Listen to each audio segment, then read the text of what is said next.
क्योंकि अगर कल के दिन अगर मार्केट नीचे की तरफ जाता है तो पॉसिबिलिटी है कि मंडे ट्यूसडे भी थोड़ा बहुत नीचे की तरफ खींच सकता है।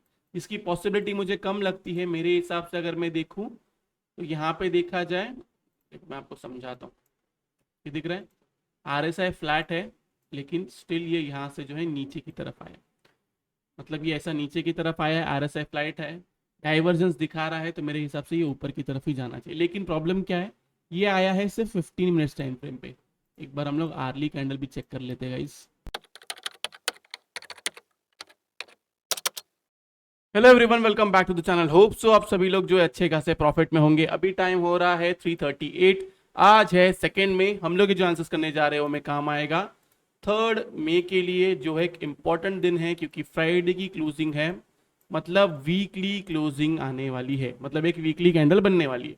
तो आज के दिन जैसे ही मार्केट ओपन हुआ, मैंने आपको क्लियरली कह दिया था कि मैं बाय साइड में हूं। जब नीचे की तरफ डिप भी आया तभी भी मैंने आपको कहा कि मैं बाय ही करना चाहता हूं, डिप को मैं बाय करना चाहता हूं। हमारी बात क्या हुई थी, हमारी बात ये हुई थी कि निफ्टी जो है अगर ये इसके ऊपर सस्टेन करता है तो वो इस वाले जोन तक जा सकता है, जो वो इस वाले जोन पे ही बराबर रेजिस्टेंस लिया। देन जैसे ही वो इधर आया, मैंने आपको कहा कि 22,720 जो है इसके ऊपर रहेगा, तब आपको बाय करना है। एंड बैंक निफ्टी में 49,350 इसके ऊपर रहेगा, तब आपको बाय करना है। बराबर इधर ही रेजिस्टेंस लिया और इधर ही रुक गया। लेकिन अगर हम लोग पूरा दिन देखें तो पूरा दिन मार्केट एक रेंज में रहा। किसी ने अगर स्कैल्पिंग किया होगा डिप बाय करके ऊपर की तरफ, जैसे कि मैंने किया, उसको प्रॉफिट हुआ होगा, या फिर किसी ने ऊपर की तरफ सेल करके नीचे की तरफ स्कैल्पिंग किया होगा तो उसको प्रॉफिट हुआ होगा। तो आज को ऐसा बड़ा दिन नहीं था कि मार्केट एक अच्छा खासा ट्रेंडिंग देता, जैसे ट्यूसडे के दिन या उसके पहले था। तो देखो अभी क्लियरली मैं आपको कहता हूं, मैंने आपको ये बताया था कि ये जो है ऐसा करके इधर से इधर तक जाना चाहिए, ऐसा जाना चाहिए। अब ये यहां तक तो आ चुका है, लेकिन आज सुबह कुछ चीजें मैं नोटिस कर रहा था जिसके अंदर अभी थोड़ा सा कंफ्यूजन पैदा हो गया है। जनरली मैं दोनों साइड का व्यू नहीं देता हूं। कोई अगर मुझे पोजिशनली पूछेगा कि मेरा नेक्स्ट 1 महीने का व्यू क्या है, तो मैं उसको बुलिश कहूंगा। अब आपको कल के लिए कैसे प्ले करना है वो आप ध्यान दीजिए और पूरी तरीके से समझिए कि मैं क्या कहने की कोशिश कर रहा हूं। ये मत कहना कि मैंने सेल करने कहा था, मैं सेल करने नहीं कह रहा हूं। अगर आपको सेल करना है तो आप सेल कर सकते हैं, तो मैं उसके लिए भी आपको लेवल दूंगा। बाय का लेवल क्या है वो भी मैं आपको बताऊंगा। सिंपली आपको ध्यान देना है 22,720 इसके ऊपर रहेगा बी ऑन बाय साइड। ऊपर की तरफ आपका टारगेट है 750। 750 के ऊपर सस्टेन होगा तो 800 आपका टारगेट निकल के आता है। जैसे ही 800 के ऊपर सस्टेन करता है, 750 के ऊपर ही अगर सस्टेन करता है और उसके ऊपर ही रहता है, तो आप और लॉट्स ऐड कर सकते हैं एंड आपका टारगेट डायरेक्ट निकल के आएगा 23,050 का। इसके बीच में मैं कुछ नहीं दे रहा हूं आपको टारगेट। जो टारगेट आपको दे रहा हूं, अगर ये इस जोन के ऊपर जाता है, एक्चुअल में यही एक जोन है, ये जो जोन है ना, इस जोन के ऊपर अगर सस्टेन करता है तो आपको ये वाला टारगेट दिखने मिल सकता है। लेकिन बाय आपको तभी करना है जब ये 720 के ऊपर रहे, वरना बाय के बारे में नहीं सोचना है। अब सिंपली आज जो है आप आज का लो मार्क कर लीजिए।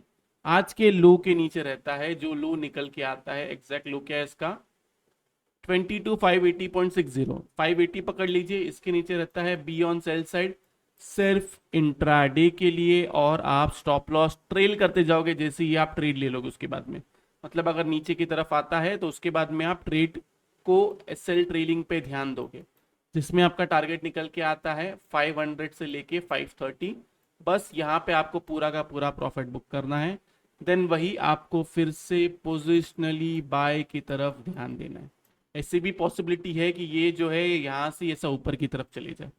ये सेम चीज मैंने मेंबर्स को सुबह के टाइम पे ही बता दिया था, क्योंकि जिस हिसाब से मार्केट बिहेव कर रहा है, देखो मार्केट अगर गिरना होता ना तो ऐसे करके बहुत क्विक तरीके से गिर चढ़ना चाहिए था। मतलब ये जो है प्रॉब्लम क्या है ना, आज के दिन थी एक्सपायरी, इसीलिए आज का जो है वो डिकोड करना बहुत डिफिकल्ट है। क्या ये एक्सपायरी की वजह से ऐसा रुकाया हुआ है, या फिर ये पूरा ए मूव है जो इम्पल्स था, बी मूव जो है जो करेक्टिव पैटर्न में था, एंड सी मूव जो है वो करेक्टिव पैटर्न में। अगर सी मूव भी करेक्टिव पैटर्न में होता तो अभी तक नीचे की तरफ गिरना चाहिए था। तो क्या ये जो रुकाया हुआ है ये एक्सपायरी की वजह से रुकाया हुआ है, या फिर मार्केट सच्ची में बुलिश है?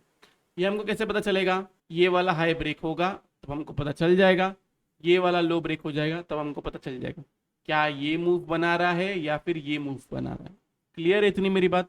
सिंपल क्रिस्टल क्लियर एनालिसिस है, कोई भी रॉकेट साइंस नहीं है। पोजिशनली बुलिश ही रहना है, स्टॉक्स में इन्वेस्टेड रहना है।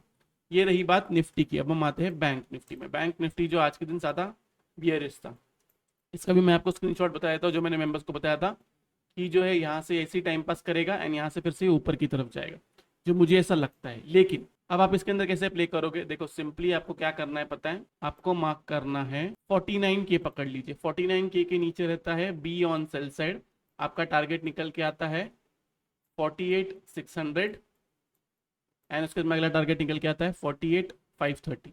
बस यहाँ पे आपको पूरा का पूरा प्रॉफिट बुक करना है।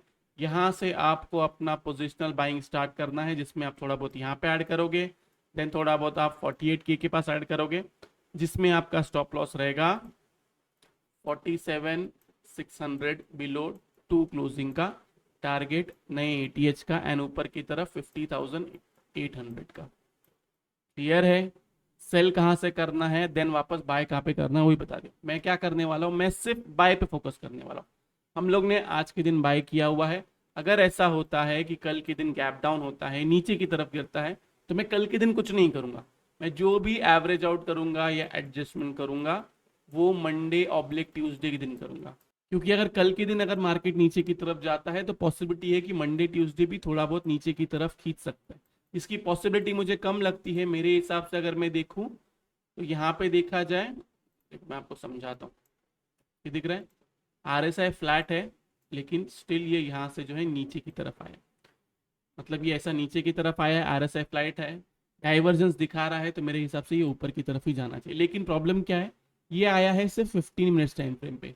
एक बार हम लोग आर्ली कैंडल भी चेक कर लेते हैं गाइस। आर्ली कैंडल के अंदर अभी तक ऐसा कोई चेंजेस नहीं है, सिर्फ 15 मिनट्स पे आया है, तो इतना हम लोग भरोसा नहीं रख सकते। तो आपको क्या ध्यान देना है कि 49K के नीचे रहेगा तो आप सेल कर सकते हो। आपका टारगेट जो है 600 से 400 निकलता है। एसएल ट्रेल करना है, देखो सेल साइड में मैं क्यों नहीं हूं, कहां से भी रिवर्सल आ सकता है। हो सकता है बैंक निफ्टी 1000 पॉइंट गिर के रिवर्सल दे, हो सकता है यहां से 100-200 पॉइंट नीचे गिर के रिवर्सल दे, इसीलिए मैं सेल साइड में नहीं हूं।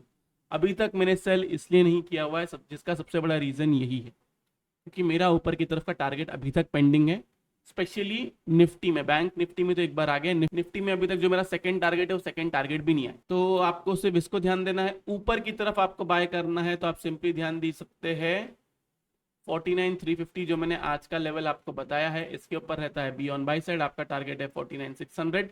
इसके ऊपर भी सस्टेन करता है तो आपका टारगेट है 50K, बस वहां पे आपको पूरा का पूरा प्रॉफिट बुक करना है। ऑप्शन चेन में कवर नहीं कर रहा हूँ क्योंकि जितना मैं देख पा रहा हूँ डेटा बहुत फेक आ रहा है। स्टिल मैं कोशिश करूंगा कि FNO का जो डेटा है वो मैं आपको टेलीग्राम पे दे दूं, तो टेलीग्राम चैनल का लिंक जो है आपको डिस्क्रिप्शन में मिलेगा और कमेंट सेक्शन में मिलेगा, वहां से ज्वाइन जरूर करें। तो ये रहा निफ्टी बैंक निफ्टी का चार्ट एनालिसिस। होप सो आप लोगों को वीडियो से बहुत कुछ सीखने मिला होगा। अगर आप लोगों को वीडियो अच्छा लगा तो प्लीज वीडियो को जो है लाइक कीजिए, नीचे कमेंट सेक्शन में कमेंट करके जरूर बताइए कि आपको वीडियो जो है कैसा लगा। अगर आप चैनल पे नए हैं तो चैनल को सब्सक्राइब जरूर कीजिए। तो इस वाले वीडियो के लिए मैं सिर्फ इतना रखता हूँ, बाय बाय, टेक केयर, अपना ख्याल रखिए।